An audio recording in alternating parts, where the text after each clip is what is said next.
Hello and welcome to Doubles and Trebles. The racing action continues to come thick and fast over a very busy Easter weekend. 7 meetings on Saturday, Easter Saturday in Britain and Ireland. We'll be concentrating our efforts on the flat action at Musselburgh, who have 4 races on ITV4. Good prize money, good field sizes. The shortest price favourite of those 4 races is 7-2. It looks wide open all round. It's good to soft currently, and there's a possibility that there's going to be some nice weather, so the ground may dry out a little bit further from good to soft and more towards good. First up is the 150 at Musselburgh, the Royal Mile Handicap, over a mile, as the name suggests. This is for 3-year-olds, so reasonably unexposed. Many of them making their handicap debut. Captain Winters tops the market. He looked progressive last year to me before coming in unstuck in a hot-looking listed race at Pontefract on his final start. His run at Haydock in September looks to be particularly good form behind a good horse called Naval Crown of Godolphin that day. And this Captain Winters is a half-brother to the likes of Kate Byron, Ostilio, Ajman Princess, Third Realm, who's still going, all in the same colours, the yellow and black colours, and were all much better at 3 and 4 than they were at 2. So I think there's some improvement to come from Captain Winters. He is top weight, so he does carry more than his 9 rivals on this occasion, but he's the one to beat, in my opinion. And you don't often get that statement from me in regards to he's the one to beat about a horse that's available at 7-2. I think he's the bet. It's not the most original bet that you're going to get opening the day with a favourite, but if I fancy it, I put it up. It's 7-2. I'll be backing Captain Winters win only and hoping we can get ourselves off to a flyer at Musselburgh. On to the 225 up in Scotland. 12 runners. 11-2 the field, or 5-1 the field as it is there on screen, just wide open. This autumn festival stands out a mile on the form book or on the page. He's got 5 ones next to his name, as you can see. Those wins came on a variety of grounds and at a variety of tracks, including over course and distance at Musselburgh last time. He's now got an official rating of 91. That's £21 higher than when his winning streak started for Dave O'Meara. 4-year-olds have won 3 of the 5 renewals of this race, so it's no surprise to see 2 4-year-olds topping the market in Autumn Festival, as mentioned, and the Gatekeeper. I'm looking at some of the non-4-year-olds, and this Gioia Cieca has to be the most dangerously handicapped horse in this race, probably of the whole weekend and probably of the season so far, the flat season, although it's not very old. He's right down there at the bottom of the list, 33-1, this Gioia Cieca. I mean, a year ago today, this horse was rated 97. He's now £13 lower than that at 84. That's a career low handicap mark. Now, there's good reason for the drop. He's had some pretty awful results since last May when he was in and around the 96, 97 mark. But he is a course and distance winner off a mark of 93. And remember, he's off 84 here this weekend. And you can make excuses for some. Absolutely not all of them, but some of them. You can make excuses for some of those bad runs last summer. It is a leap of faith. His form figures are absolutely awful. Let's be honest.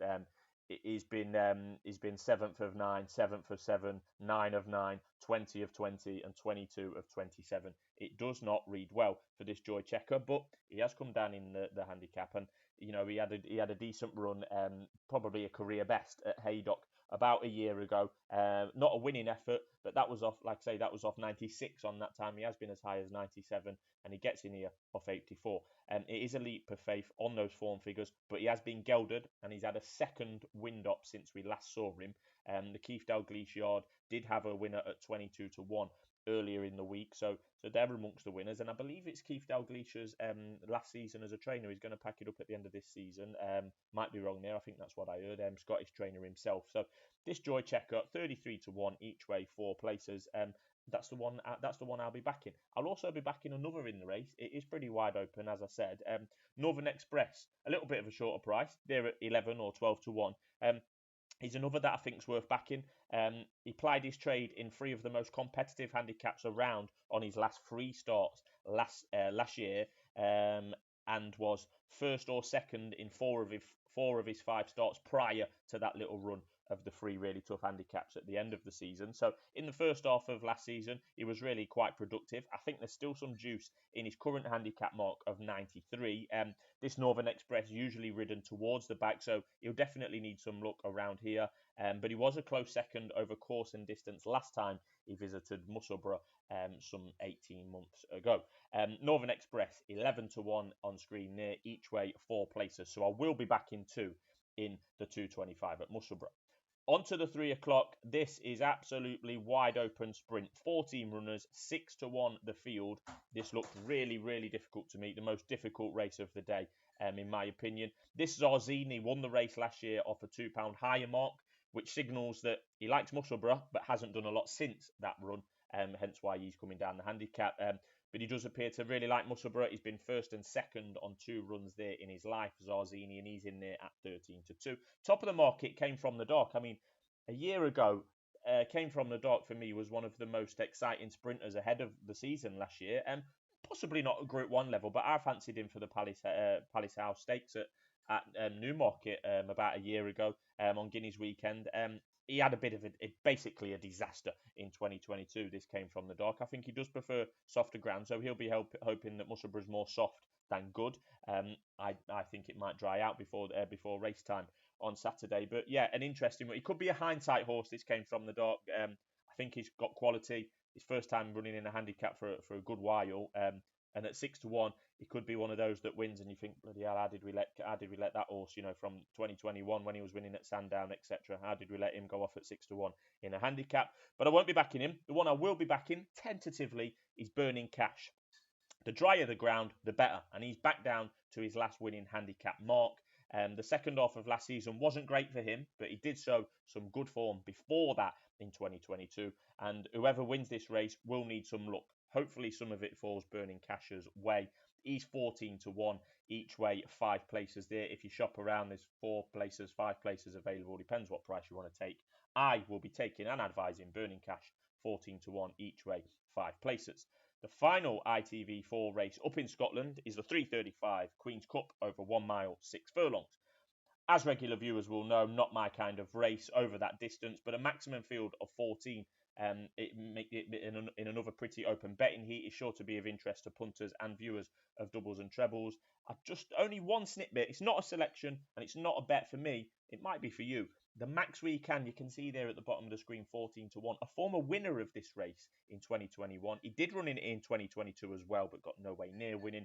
He's from the Charlie Johnston yard, formerly Mark Johnston, on that training licence. Obviously, is one of those busy Johnston horses, has been his whole career. He's got 3 duck eggs in his form there, but he did win at Newcastle towards the back end of last season. And the most interesting thing I thought about the Max Weekend is Oisin Murphy the booking of Oisin Murphy. He's come back from his ban, and he's been in great form, Oisin Murphy. I thought that was an interesting booking, but like I say, I really don't know a lot about any of the horses in here. I just found that one interesting.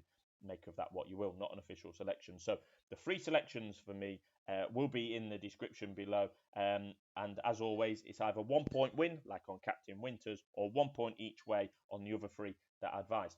We've got the Musselburgh preview done there for you, and we've also got a Newcastle preview that I'll put a link to in the description. That's on Friday, so if you've not watched that one yet, please give it a watch, give us a like, give us a subscribe, and we'll speak soon. Thank you.